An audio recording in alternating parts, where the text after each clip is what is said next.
650 millions de dollars de pertes financières par année, voilà l'impact économique du décrochage scolaire sur notre région selon une étude. À cause des conséquences sociales, à cause des conséquences du développement économique, à cause de la perte de richesse que ça crée. Donc, c'est un gros montant. Puis la deuxième chose, c'est que dans mon rapport, je démontre en fait que ça retarde le processus de développement économique de la région, notamment sa diversification industrielle. L'aspect géographique et certains emplois dans le domaine minier qui ne demandent pas un niveau de scolarité élevé seraient en cause. C'est une industrie qui est très centrée sur le secteur minier, mais ce que j'ai constaté, c'est qu'en même temps, il y avait le sous-développement de d'autres secteurs à valeur ajoutée.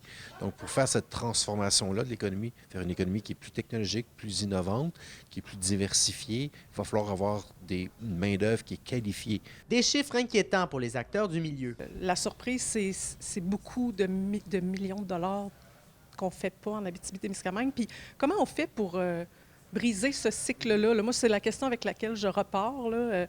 Quelles actions on va mettre en place pour briser le cycle du décrochage scolaire, qui n'est pas l'histoire juste d'un jeune? Par habitant, c'est un montant qui est beaucoup plus élevé qu'ailleurs parce que la proportion de décrocheurs et de personnes sans diplôme dans la population de l'Abitibi-Témiscamingue est beaucoup plus grand que dans d'autres régions, ce qui fait qu'en proportion, si je calcule par habitant, le décrochage scolaire coûte beaucoup plus cher qu'ailleurs. Certaines pistes de solutions sont proposées pour tenter de limiter le problème, mais reste maintenant à voir de quelle façon les utiliser.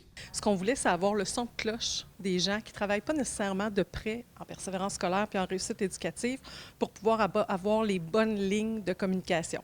Fait que l'objectif de la discussion, c'était ça, c'était d'être capable de trouver des messages clés qui résonnent chez les jeunes, chez les parents, chez, par exemple, les gens qui travaillent à l'école ou les élus municipaux, par exemple. Monsieur Lorrain se déplacera dans 4 autres municipalités d'ici la fin de semaine afin de donner des conférences, soit à Val-d'Or notamment, Ville-Marie, Rouyn-Noranda et La Sarre.